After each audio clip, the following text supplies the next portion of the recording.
जय हिंद दोस्तों। आप सभी का स्वागत है आपके अपना सेंटर में।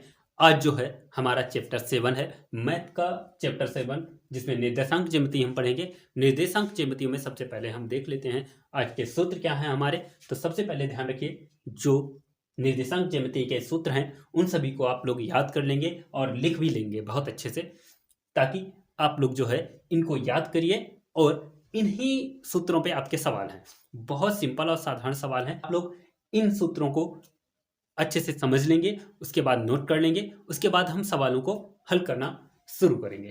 तो सबसे पहले देखिए, सबसे पहला सूत्र हमारा जो है कि दो बिंदुओं के बीच की दूरी। तो सबसे पहला हमारा सूत्र है दो बिंदुओं के बीच की दूरी जो है वो d बराबर, दूरी को हम क्या लिखेंगे बच्चा, d लिखेंगे। d बराबर अंडर रूट में x1 माइनस x2 का whole square plus y1 minus y2 का होल स्क्वायर। जैसे ये एक रेखा है, अगर इसके बीच की आपकी दूरी पूछ दी जाए, ये दूरी पूछ दी जाए कि कितनी है, तो आप कैसे निकालेंगे। तो यहाँ पे मान के चलिए x1 दिया है, यहाँ पे कोई पद y1 दिया है और इधर x2 दिया है, इधर क्या दिया बच्चा, x2 दिया है और यहाँ पे y2 दिया है। तो इनके बीच की दूरी हम इस तरीके से ज्ञात करेंगे। तो उसके लिए हमारा ये सूत्र है। ओके, उसके बाद दूसरा हमारा सूत्र बनता है कि तीन बिंदु संरेख होंगे यदि त्रिभुज का क्षेत्रफल 0 होगा। तीन बिंदु संरेख कब होंगे, जब त्रिभुज का क्षेत्रफल 0 होगा। तो देखिए, त्रिभुज का क्षेत्रफल का सूत्र हम लिख लिया है। क्या होता है हमारा त्रिभुज का क्षेत्रफल, 1/2 ब्रैकेट में x1 से शुरू करिए, x1 को बाहर रखिए सभी के, तो x1 लिखा। ओके, सूत्र समझिए, याद करने की बहुत बढ़िया ट्रिक। देखिए x1 लिखा हमने, उसके बाद y2 से शुरू करेंगे। हम कहां से शुरू करेंगे, y2 से। अब मान के चलिए यहां पे देख लीजिए, यहां पे हम तीन बिंदु लिख लेते हैं, एक x1 y1, उसके बाद x2 कामा y2 और तीसरा बिंदु हमें दिया है x3 कामा y3। इस तरीके से एक त्रिभुज के क्या होंगे, ये बिंदु होंगे। ठीक है, एक त्रिभुज के क्या होंगे, ये बिंदु होंगे। इसको देखिए, आप जो इस बॉक्स में बंद है इसे देखिए, तो ये बिंदु होंगे। तो इसके आधार पे हमने इस सूत्र को बनाया। कैसे बनाया, तो हमने x1 को लिख लिया। इसके बाद यहां से शुरू करिए, ब्रैकेट में लिखे y2 माइनस y3, बिल्कुल यहां से y2 माइनस y3। उसके बाद प्लस लिखिए x2, इसको लिख लीजिए आप, ब्रैकेट के बाहर किसको लिखेंगे, x2 को लिखा। अब यहां से लिखो y3 minus y1, y3 minus y1, bracket close, plus लगाएंगे x3, इसको लिख लेंगे, x3 लिख लिया। अब कहां से शुरू करेंगे, यहां पे खत्म किया, यहीं से शुरू करिए, जहां से खत्म हो रहा वहीं से स्टार्ट करिए, y1 माइनस y2, तो y1 माइनस y2। ओके, कहां से शुरू करेंगे, यहां से शुरू करेंगे y2 माइनस y3, y3 पे खत्म हो रहा है, फिर y3 से y1 आइए, फिर y1 से y2 जाइए। सूत्र हमारा त्रिभुज के क्षेत्रफल का क्लियर हो जाएगा। और जितने भी x हैं उनको सबको बाहर रखिए इन ब्रैकेटों के। ओके, ठीक है। उसके बाद एक सूत्र और आता है अंतः विभाजन p के निर्देशांक।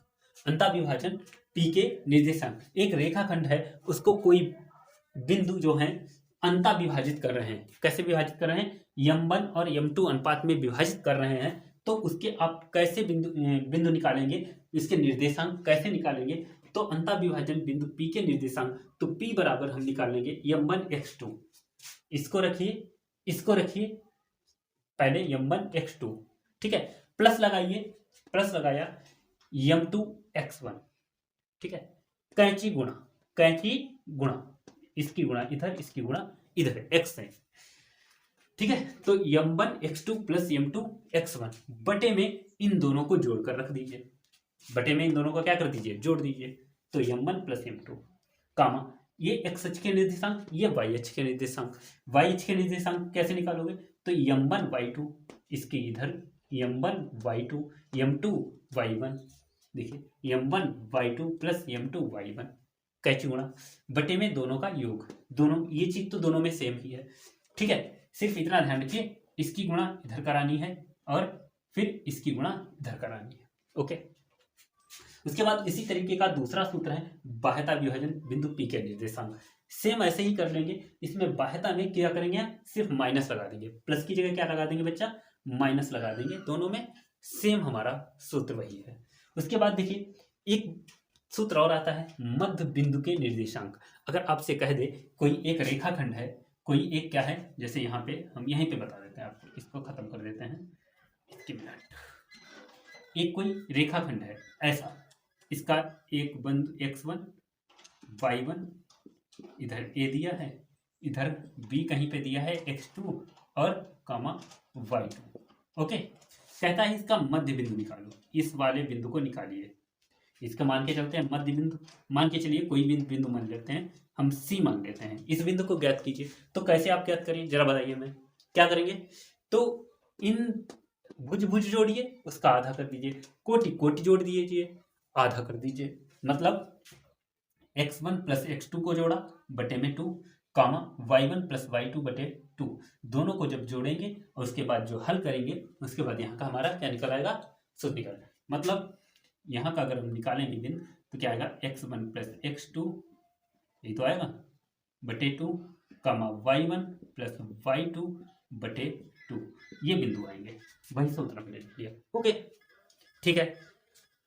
एक चीज और ध्यान रखिए, अगर आपसे कभी भी पूछे, यहाँ पे देख लीजिए, यहाँ पे मैं बता रहा हूँ, यहाँ पे देखिएगा इस बॉक्स में x अक्ष से अगर कभी पूछ दे, x अक्ष से, ठीक है, x अक्ष से, x अक्ष से रेखा का समीकरण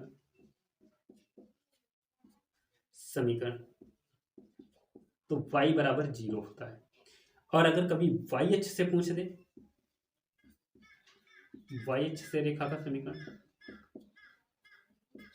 समीकरण तो ध्यान रखिए x बराबर 0 होता है। ओके, इतनी चीजें आप नोट कर लीजिए, बहुत ही ज्यादा महत्वपूर्ण है आपके लिए। इस पूरे चैप्टर में इन सूत्रों के अलावा एक भी फालतू का सूत्र नहीं लगेगा, इस बात की गारंटी मैं लेता हूं।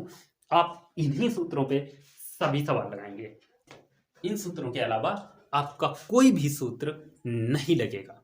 तो ध्यान रखिए, आप इन सूत्रों को जल्दी से जल्दी नोट कर लीजिए। और अब हम आगे अपनी अभ्यास शुरू करते हैं। एक्सरसाइज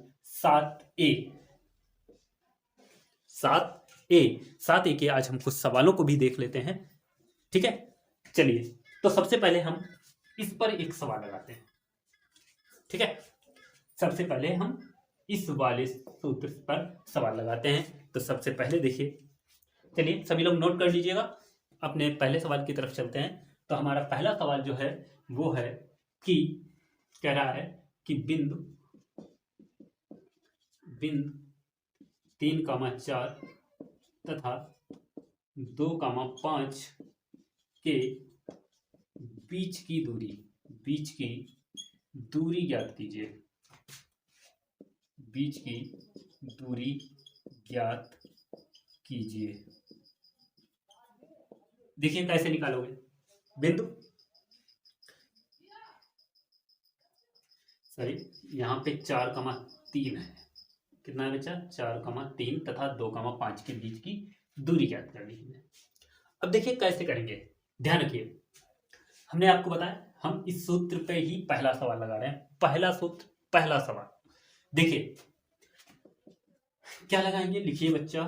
अब दूरी, दो बिंदु हैं, इधर कोई एक ए बिंदु है, इधर कोई एक बी बिंदु है। इनके निर्देश जो बिंदु दिए हैं वो क्या दिए हैं, ए के दिए हैं 4,3 और बी के जो बिंदु दिए हैं 2,5, ये दिए। कह रहा है इसके बीच की दूरी ये निकालिए, बताओ कितनी है। ठीक है, तो देखिए कैसे निकालेंगे। तो सबसे पहले ध्यान रखिए, सूत्र लिखोगे d बराबर अंडर रूट में, यहाँ पे लिख देना 4,3 तथा 2,5 के बीच की दूरी, के बीच की दूरी। देखो तो d बराबर सूत्र क्या होता है हमारा, अंडर रूट में x1 माइनस x2 का whole square plus y1 minus y2 का होल स्क्वायर। यही सूत्र है, सेम, कोई चेंज नहीं है। ठीक है, बहुत ही सिंपल साधारण से सवाल है।